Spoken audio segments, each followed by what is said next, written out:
Thank you so much for inviting me to speak today. And I'm sure we're all aware of what is taking place around the world. And if you're anything like me, you are fed up of death. You're fed up of killing. And I come from the Christian tradition. Very universal in my approach, for sure, but that's my tradition. And I have a great respect for the Abrahamic faiths. And shortly after the 7th of October, I wrote a piece for myself, a reminder to myself, which became some sort of blog post, which I'm calling the Spiritual Abraham Accord, because we saw the Abraham Accords probably torn to shreds overnight. And there's much that we've lost there, and there's much nuance that we can dig into across our historic faith. So on the 9th of December 2023, we stand in a world where there are over 30 wars taking place. Ipsos tells us that over 80% of the global population have faith in God. So perhaps, just perhaps, amongst those 30 wars and the fact that 80% of the planet say that they have faith in God, is it naive to suggest that faith is part of the solution when so many people see it as part of the problem? I'm naive enough to believe that it's part of the solution, but we need to dig, I believe, a little deeper. And what I want to do is provide 3 principles that we see across Judaism, Christianity, and Islam. And I want to bring one challenge to those of us who sit within those traditions to get our own house in order, but also what does that mean for the role of the Abrahamic faiths in brokering and peace and mitigating pain and suffering in the world. Now, I'm not going to quote all my sources, but I'm looking at Origen, I'm looking at Clement, I'm looking at Gregory, I'm looking at Philo of Alexandria, I'm looking at Rumi, I'm looking at Ibn Arabi. I'm looking at all these people who are rich in our Abrahamic faith traditions. And I want to bring 3 principles out. And I think the first principle that we can bring as followers of the Abrahamic tradition that I think can speak into the world at large is the first one, and I'm calling it, we all understand that pain is a bridge to somewhere.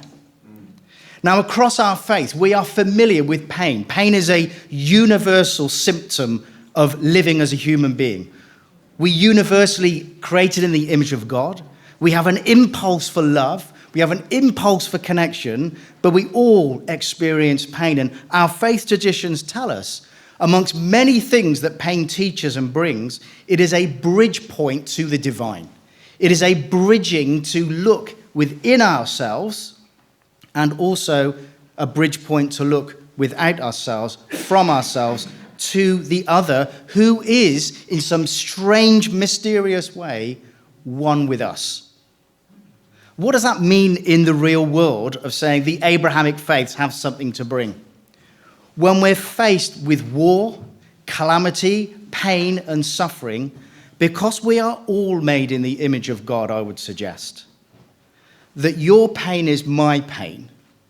And actually, rather than getting caught up in the horror of the moment, and there are horrors in many moments, I'm not saying there aren't, one of the antidotes that the Abrahamic faiths bring is that pain is not the end of the game. It is not the final story.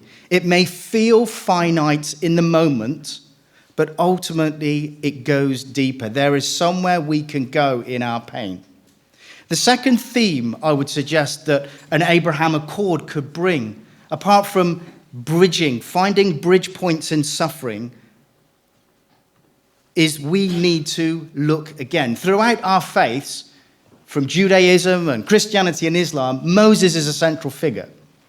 And we're all aware, for those of us who are brought up in those suggestions, of the burning bush. Now, what strikes me about the burning bush is that bushes were always burning. So what made that bush any different? Well, Moses just looked again. He took a second look. And one of the many things that my faith and the Abrahamic tradition show me is that don't stop at the first glance. When pain, when suffering, when war, the initial impulse is to act and react. But the impulse we find in the Abrahamic faiths as modeled by our great prophet Moses, is that there are always fires. It was common in the wilderness for bushes to be alight. But the difference with Moses is he looked again. And if we're to broker peace, if we're to be interlocutors in a world with 30 plus wars and 80% of the people saying they believe in God, then I believe that part of the nature of God stirs in us a desire to not just look through normal eyes. It's to step back, take time and look again. At the bridge point of pain, our impulse should be to step back and take a second look. Because the ripples, as Keith was saying, the ripples go from that pain point. And we need to consider, what is our action and reaction to the pain point?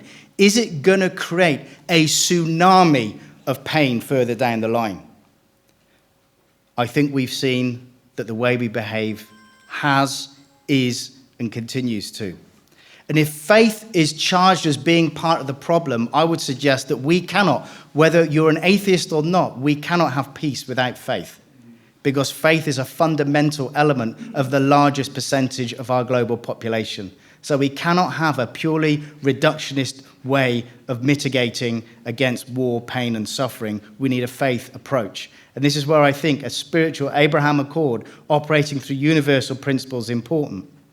The third theme I want to briefly bring out is the fact that all of our faiths, all of our mystical teachers, all of our conservative teachers within our faith, all speak of virtue and ethic. In the Jewish tradition, Tikkun Olam talks of remaking or repairing the world.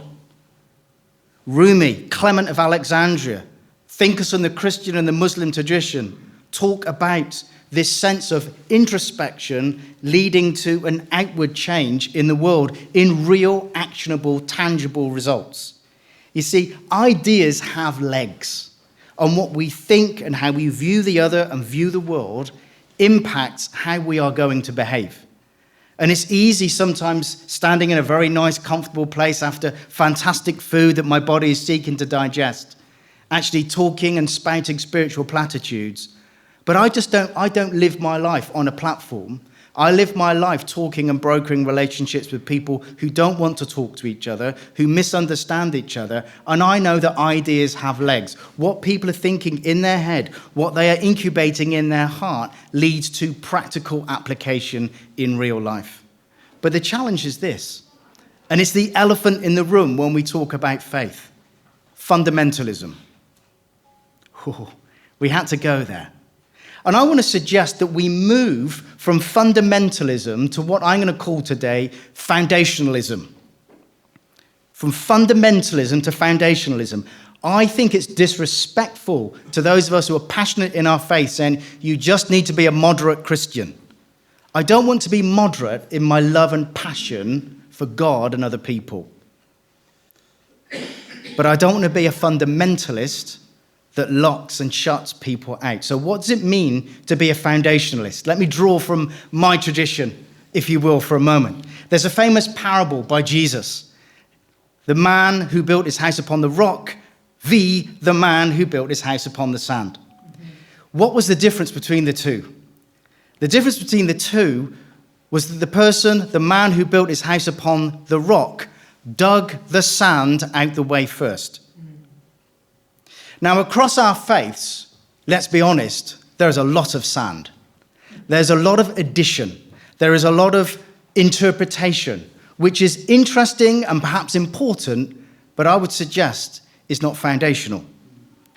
Tricky territory, particularly when we're mitigating and negotiating a peaceful solution to complex situations.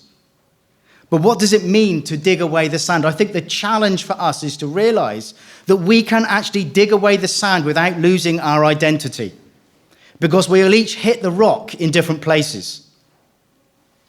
In the same way that as a human being, as a Westerner living in sunny or rainy England, I am distinct from my brothers and sisters who live in Australia, in Saudi Arabia, in Iran, in Poland, in wherever I go in the world. Our humanity is the same, but we have distinctives. I'm not saying a homogenous religious mess and mass. I'm saying that we can embrace our distinctives in the same way that I can be English and you can be from Dubai and wherever you may find yourself as your country of origin today. But we can do the digging. So my challenge is twofold. Number one, let's get our house in order and take time to have the kinds of dialogue that dig the sand away so we can get to the rock. And I think we then have the right to work with people as interlocutors, as people of the Abrahamic tradition, to say, actually, take a second look, step back, let's do some digging, and actually we are uniquely positioned to help broker peace amongst people that a Western reductionist approach is simply not going to meet. There's so much more, but I'm done. Thank you so much.